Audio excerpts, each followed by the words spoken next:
अ, थोड़ा-सा ये चैप्टर जो है अवेयरनेस वाला है, चैप्टर नंबर 4 रिप्रोडक्टिव हेल्थ, ठीक है? 1-2 सवाल इससे नीट में आते हैं आपके, ठीक है?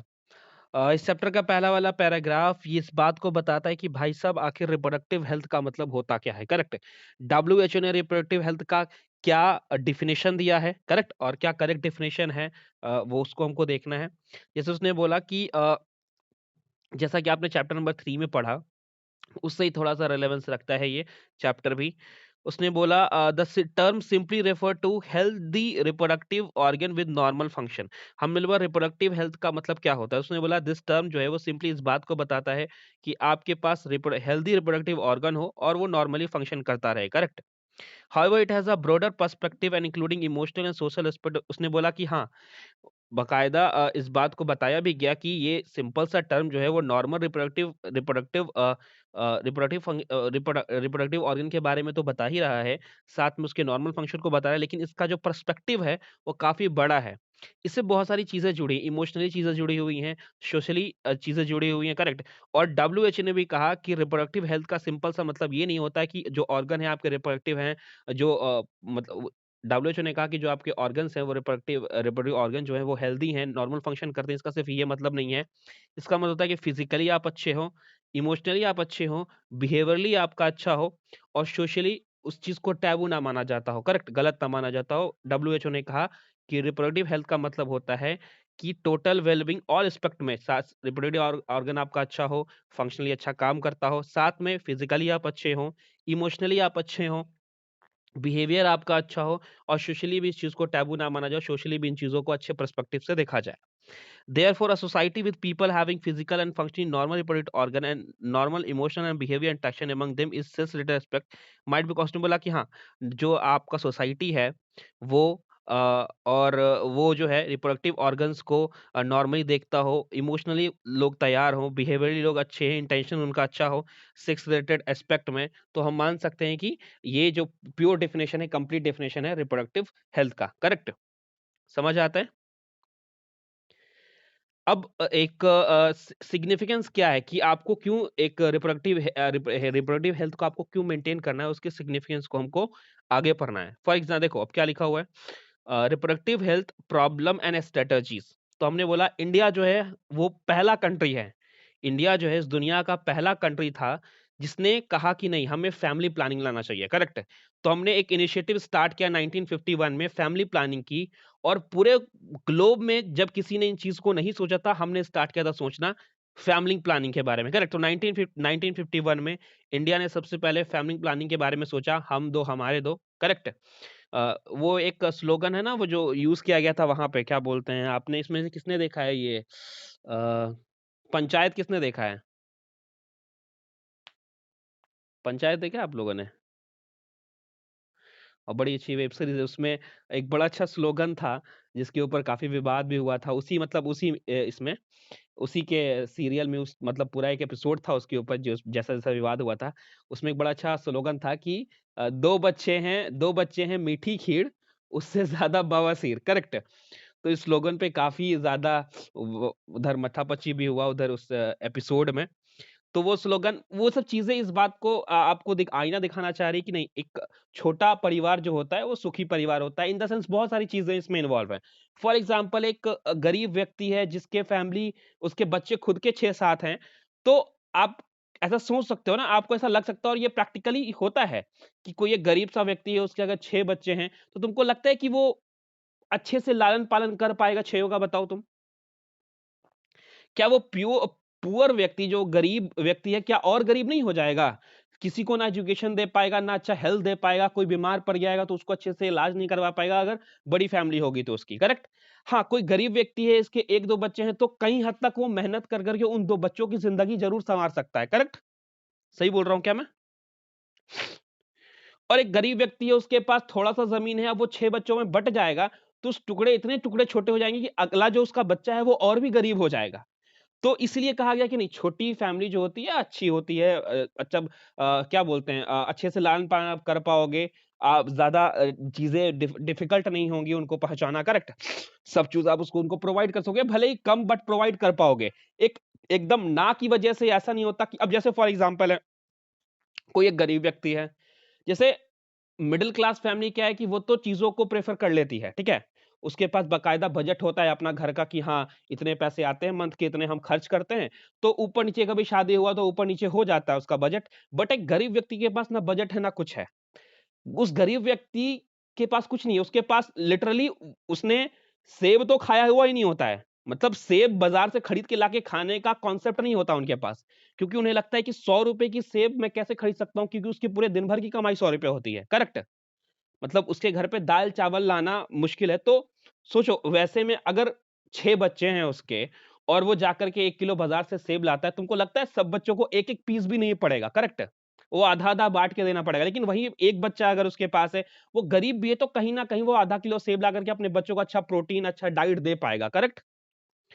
तो इस चीज़ को देखा सरकार ने और सरकार ने पूरी दुनिया जब नहीं सोच रही थी तो हमारे इंडियन गवर्नमेंट ने सोचा, बहुत सारे प्लानिंग लाया उन्होंने, बहुत सारी चीज़ें कही उन्होंने, यहाँ तक कि उन्होंने ट्यूबेक्टोमी और वासेक्टोमी में बड़ा अच्छा-अच्छा एडवर्टाइज़मेंट हुआ हमारी गवर्नमेंट ने किया, बहुत सारे प्लान को लाया। जैसे ट्यूबेक्टोमी, वासेक्टोमी जानते हो नसबंदी जिसको कहते हैं हिंदी में?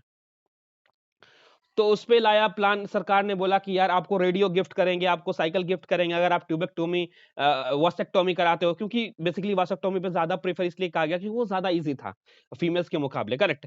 तो बड़ी सारे हुए चीज़ें और सरकार ने बड़ा अपना बहुत ज़्यादा पैसा खर्च किया, एडवर्टाइज़ किया लोगों को, अच्छे-अच्छे टेलीविज़न में प्रोग्राम चलाए ताकि लोगों को एजुकेट कर पाए, करेक्ट? लोगों को समझा पाए कि ये चीज़ आप देख रहे हो जैसे मतलब जैसे मेंस्ट्रुअल साइकिल है, करेक्ट? तो अभी भी बहुत सारे लोग उसको एकदम टैबू की नज़र से देखते हैं, अच्छी नज़र से नहीं देखते, करेक्ट? स्पेशली अगर गाँव की बात कहूँ तो मैं। मतलब इसको देख मतलब बताने में इंसान हिचकिचाता है चीज़ों में, करेक्ट? तो उन सब चीज़ों सरकार ने कहा कि नहीं-नहीं, इन सब चीज़ों को ठीक से होना चाहिए। एक शायद सरकार का गवर्नमेंट का एक प्लान भी था कि उसने सोचा था कि स्कूल में सैनिटरी पैड के मशीन लगाए जाएँ, करेक्ट? तो इनिशिएटिव शायद सरकार ने फिर उसको अप्लाई नहीं किया क्योंकि स्कूलों में तो लगा नहीं। तो काफ़ी अच्छा इनिशिएटिव था ये सैनिटरी पैड का लगाना स्कूल में, करेक्ट? काफ़ी अच्छा था। ख़ैर सरकार ने तो अपने काम किया बट क्या कर सकते हैं लोगों का। लिखा हुआ था कि India was among the first country in the world to initiate action plan and programme at a national level to attend total reproductive health as a social goal. उसने बोला इंडिया पहली कंट्री जिसने इन सब चीज़ों पे सोचा, इनिशिएट लिया कि हाँ, हमें कोई नेशनल लेवल पे प्रोग्राम करना चाहिए जिससे रिप्रोडक्टिव हेल्थ अच्छा हो, करेक्ट? दिस प्रोग्राम कॉल हमने उस प्रोग्राम को कहा फैमिली प्लानिंग जो 1951 में इनिशिएट हुआ। 1952 में बेसिकली कहीं-कहीं लिखा हुआ है लेकिन 1951 आप मान के रखोगे कि एनसीईआरटी में 1951 लिखा गया, correct? And methodically assist over the past देखिए कुछ साल पहले से भी हम इसको लगातार देखते आ रहे हैं। उसने बोला इम्प्रूव्ड अ प्रोग्राम कवरिंग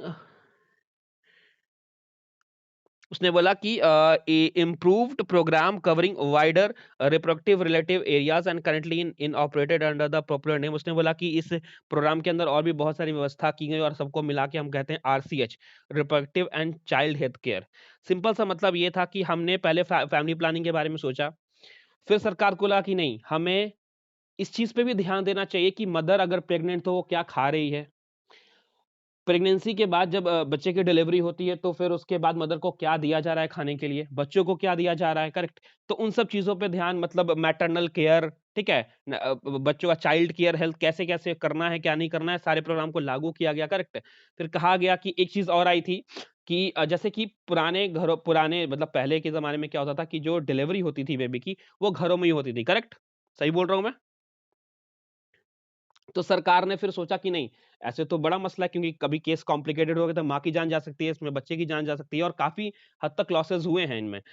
तो फिर सरकार ने बोला कि ऐसा है कि अगर आप अपनी बेबी की डिलीवरी जो है वो अगर आप यहाँ करवाते हो क्या बोलते हैं हॉस्पिटल्स में कराते हो तो आपको ₹1000 मिलेगा, बच्चे के नाम पे कुछ पैसा सरकार देगी अगर आप उसको रजिस्टर कराते हो कि नहीं मैं हॉस्पिटल गया, फिर हॉस्पिटल में जाके बेबी की डिलीवरी हुई तो सरकार ने बहुत सारे प्रोग्राम्स निकाले। इन सब प्रोग्राम्स को हमने एक अंदर एक ब बाकायदा बड़े से बकेट में रख के हम अगर उसको कहें तो हम बोलेंगे RCH reproductive and child health care समझ में आता है? creating awareness among people about various reproductive related aspect and providing facility and support for building up a reproductive healthy society आज जब मेरा टास्क अंदर दिस प्रोग्राम हमने बोला कि ऐसा है कि इस प्रोग्राम के अंतर्गत क्या किया गया बेसिकली लोगों को अवेयर किया गया कि क्या क्या बीमारियां हो सकती हैं कैसे आप बच सकते हो ठीक है लोगों को अवेयर किया गया फैसिलिटी प्रोवाइड की गई इन प्रोग्राम के अंदर करेक्ट समझ पा रहे हो? With the help of audio, visual and printing media, government and non-government agencies has taken various steps to create awareness among the people about reproductive related sports। हमने बोला कि ऐसा है कि सरकार ने बड़े सारे कदम उठाए, उसने ऑडियो विजुअल का इस्तेमाल किया, उसने प्रिंटिंग प्रेस मीडिया, गवर्नमेंट भी शामिल थी इसमें। गवर्नमेंट ने कहा कि आप अगर पुराने न्यूज़पेपर देखो उठा करके और अगर आप पोस्ट कार्ड देखो उठा करके, वो जो आता था ना तुम्हारा वो पोस्ट कार्ड, कई हद तक पोस्ट कार्ड बने जिसके ऊपर लिखा हुआ था 2 बच्चे अच्छे हैं, 2 बच्चे ही अच्छे लिखा हुआ था, फिर था कि छोटा परिवार सुखी परिवार। आप अभी अगर आज से 20 साल पहले जाओगे तो दीवारों पे अक्सर एडवर्टाइज़ जो पेंटिंग वो पेंट पुतैया करके लिखा होता था, इसी के बारे में लिखा होता था, है ना? कभी देखा है कि नहीं आपने एडवर्टाइज़मेंट ऐसे? तो सरकार ने बड़े सारे काम किए, नॉन गवर्नमेंटल एजेंसी जो थी, उन्होंने बड़ा काम किया, लोगों को अवेयर कराया, रिप्रोडक्टिव रिलेटेड एस्पेक्ट को लेकर के क्या सही है, क्या गलत है, ठीक है? Parent other close relative teacher and friend also have a major role in the उसने बोला ऐसा है कि देखो ऊपर जो इन्फॉर्मेशन है कि क्या करना चाहिए क्या नहीं करना चाहिए क्या गलत है क्या सही है ठीक है इन सब चीजों को आपको टीच करने के लिए आपके पेरेंट को भी रोल निभाना चाहिए आपके टीचर्स को भी ये काम करना चाहिए करेक्ट फिर उसके बाद हुआ कि introducing of sex education in school should also be encouraged to provide right information to the young should discourage child for believing in a myth and having misconception about sex related aspect उसने बोला ऐसा है कि sex education जो हमारे school में लाया गया उसको और प्रमोट करना चाहिए इनकरेज करना चाहिए ताकि यूथ तक अच्छा इंफॉर्मेशन जा पाए ठीक है वो जो मिसकंसेप्शन जो मिथ लेके बैठे कि ऐसा करने से ऐसा होता है ये होता है वो होता है वो खत्म हो ठीक है समझ पा रहे हो आप उनको प्रॉपर इन्फॉर्मेशन दी जानी चाहिए रिप्रोडक्टिव ऑर्गन्स के बारे में एडोलेसेंस में क्या चेंजेस आते हैं हार्मोन्स में क्या चेंज आते हैं कब कैसा क्या होता है तो उनको एक प्रॉपर गाइडलाइंस देनी चाहिए वो जो बेसिक नॉलेज होता है ना सेक्स एजुकेशन के द्वारा बेसिकली मैं अगर कहूँ तो सेक्स एजुकेशन जो वर्ड है थोड़ा सा चेंज करना चाहिए सरकार को यहाँ पे रिप्रोडक्टिव एजुकेशन करना चाहिए ठीक है समझ पा रहे हो मैं क्या बोल रहा हूँ उसने बोला प्रॉपर इन्फॉर्मेशन देना चाहिए कि कैसे आप अपने हाइजीन को मेंटेन कर सकते हो, कैसे आप एसटीडी से बच सकते हो, कैसे आप एड्स से बच सकते हो, करेक्ट? जो सेक्सुअल ट्रांसमिटेड डिजीज़ उससे आप कैसे बच सकते हो, नॉर्मल फंक्शनिंग क्या होता है, जब आप इस एज में जाते हो तो क्या बदलाव आते हैं आपके अंदर, क्या आप फ़ील करते हो? तो उन सब चीज़ों को बचाना चाहिए। सेक्स एजुकेशन मतलब अगर मैं कहूँ कि सेक्स एजुकेशन जो है, उसके ऊपर सरकार को और भी ध्यान देना चाहिए और स्कूल में इन सब चीज़ों को एनकरेज करना चाहिए कि टीचर्स इन सब चीज़ों को सिखाएँ। फिर अगर हम बाद में लिखा हुआ है एड्स एटेक्सरी विल हेल्प पीपल्स अब देखो होता क्या है कि एडोलेंसेंस में बच्चे गलतियां करते ही हैं तो अगर आप उनको पहले से एजुकेट कर दोगे कि इन सब चीजों से ऐसा होता है तो कहीं ना कहीं गलतियां कम हो जाएंगी करेक्ट तो आप एड्स से बच सकते हो correct educating people essentially fertile couple and those in a marriageable age group about available birth control point care of उसने बोला कि स्पेशली आपको लोगों को एजुकेट करना पड़ेगा फर्टाइल कपल्स को करना पड़ेगा मैं जो अभी मैरिज के ग्रुप में चल रहे हैं जिनका मैरिज हो जो मैरिज मैरिज के ग्रुप में पहुंच चुके हैं उन्हें एजुकेट करना पड़ेगा कि आप क्या यूज करो क्या नहीं मतलब उनको इस बात के बारे में बताया जाएगा कि हाँ अगर आपको कॉन्ट्रासेप्टिव का यूज करना है तो आप कौन सा कॉन्ट्रासेप्टिव का यूज करो क्या आपके लिए बेटर है कौन बेटर नहीं है ठीक है मतलब बच्चे होने के पहले आप कौन सा कॉन्ट्रासेप्टिव यूज करना चाहिए आपको बच्चे होने के बाद कौन सा कॉन्ट्रासेप्टिव यूज करना चाहिए इन सब चीजों को उनको एजुकेट करना चाहिए करेक्ट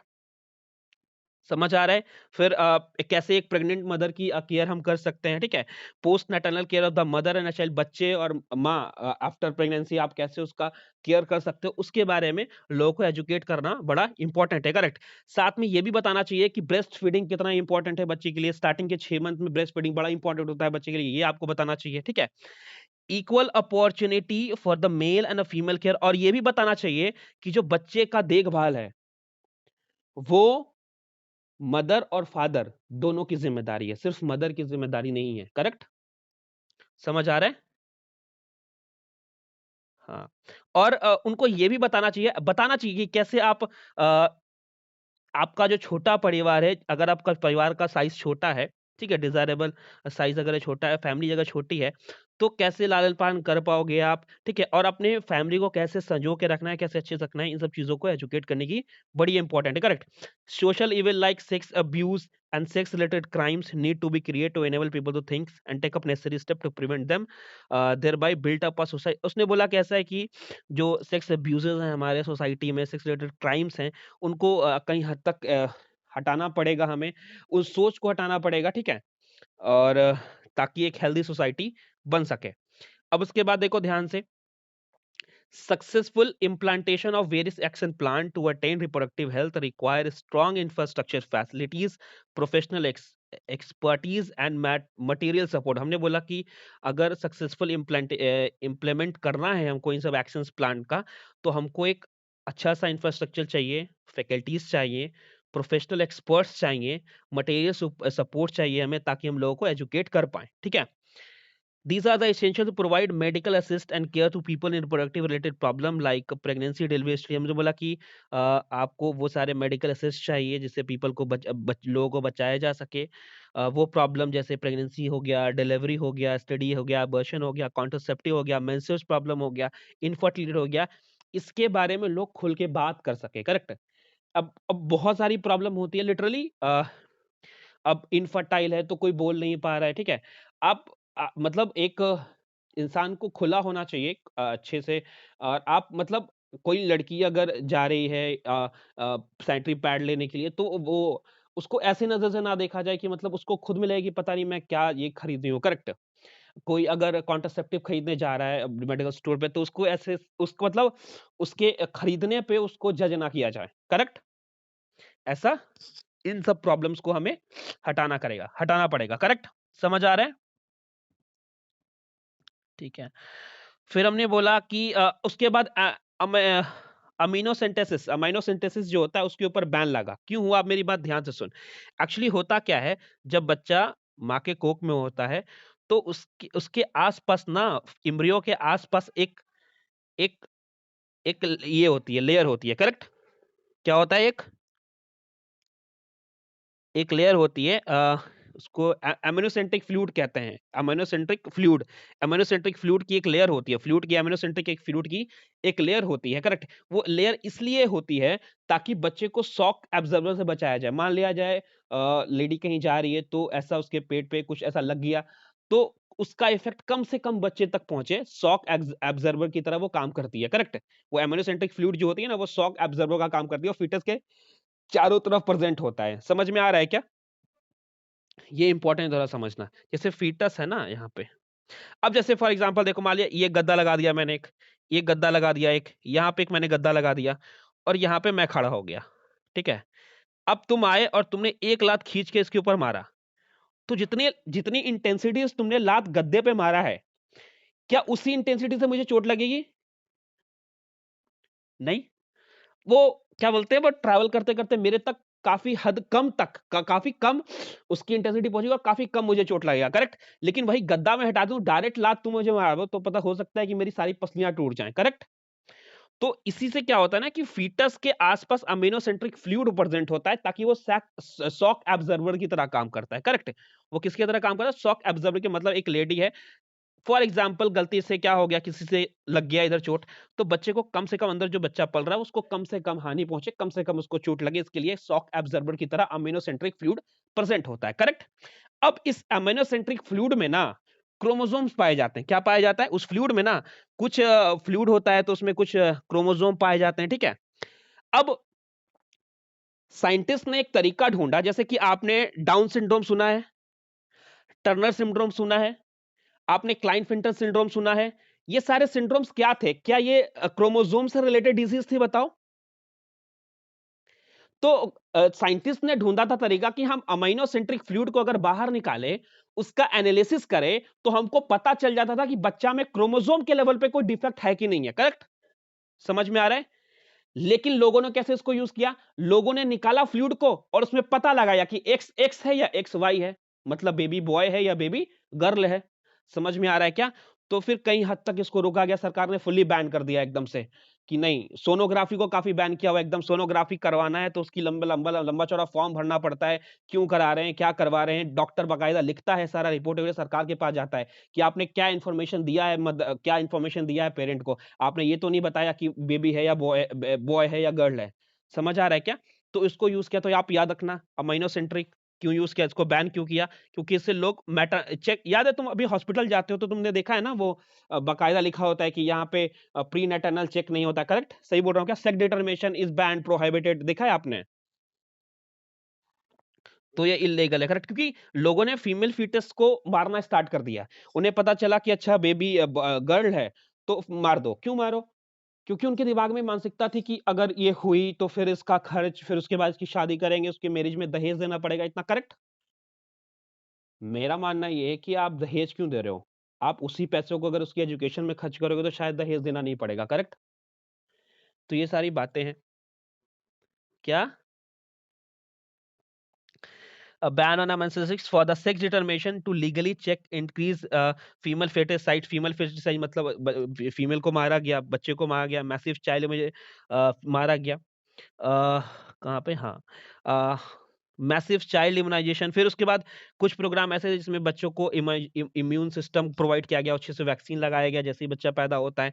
कुछ प्रोग्राम्स थे, करेक्ट, जो इन्होंने इन अमाइनोसेंटेटिक सम ऑफ द amniotic fluid, देखो यहाँ पे लिखा हुआ है, in amniocentesis some of the amniotic fluid of the developing fetus is taken to analyze the fetal cell and dissolve substance. This procedure is used to test for the presence of certain genetic disorder such as Down syndrome, correct? Such as Down syndrome, hemophilia, sickle cell anemia, determine the survivability of the fetus. समझ आया? ये portion नया add किया गया NCERT में, ध्यान रखना। ये वाला जो पोर्शन है ये नया ऐड किया गया एनसीईआरटी में, ठीक है?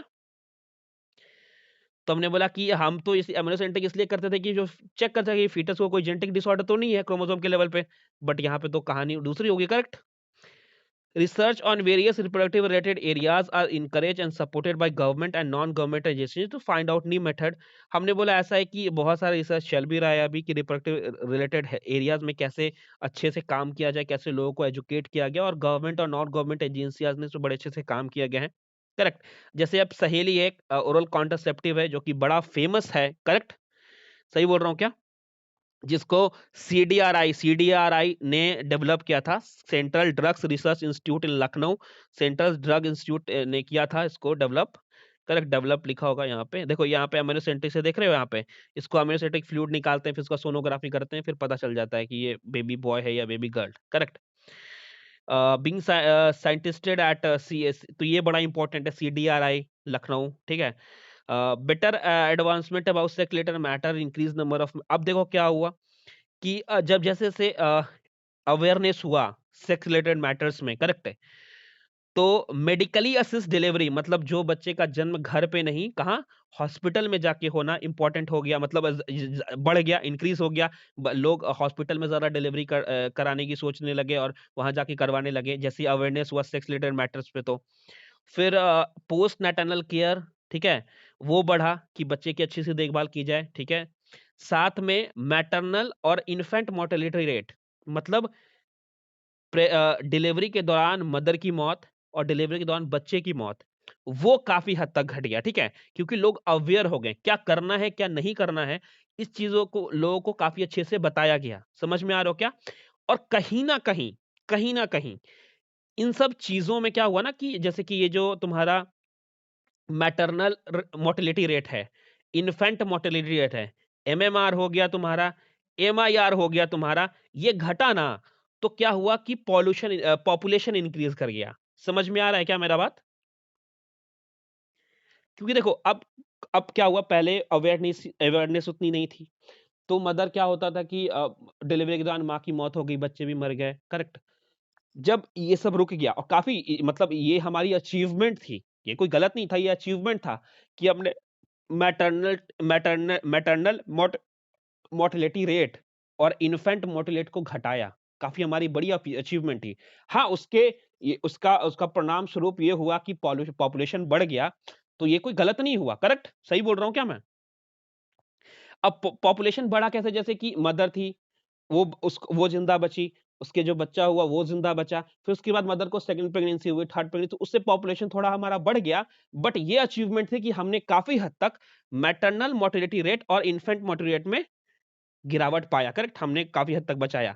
Increase number of couple with small families better detect and, हमने बोला कि वो फैमिली जिसका स्मॉल वो नंबर ऑफ कपल जो ये चाहते थे कि स्मॉल फैमिलीज़ हों उनकी। फिर हमने एसटीडी के ऊपर काफ़ी हद तक क्योर पाया, हम डिटेक्ट कर पाते थे, लोग हेजिटेट करना बंद किया लोगों ने, उन्होंने बताया कि हाँ, ये प्रॉब्लम होता है, करेक्ट? वरना अदरवाइज़ क्या होता था कि पहले जब लोग अवेयर नहीं थे, तो प्राइवेट पार्ट में कुछ प्रॉब्लम आई तो लोग डॉक्टर को बोलने में शर्मा रहे, करेक्ट? उससे बीमारी और बढ़ी है, जब बहुत ज़्यादा बीमारी बढ़ गई, बहुत ज़्यादा तकलीफ फिर डॉक्टर को बताया तो फिर वो फ़ायदा नहीं है, करेक्ट? ये चीज़ें थी। और इन सब चीज़ों ने एक रिप्रोडक्टिव हेल्थ सोसाइटी मतलब एक सोसाइटी जो रिप्रोडक्टिवली हेल्दी है, उसको बनाने में अहम भूमिका निभाई है। अभी तो काफ़ी हद तक हम लोग सुधर गए हैं, करेक्ट?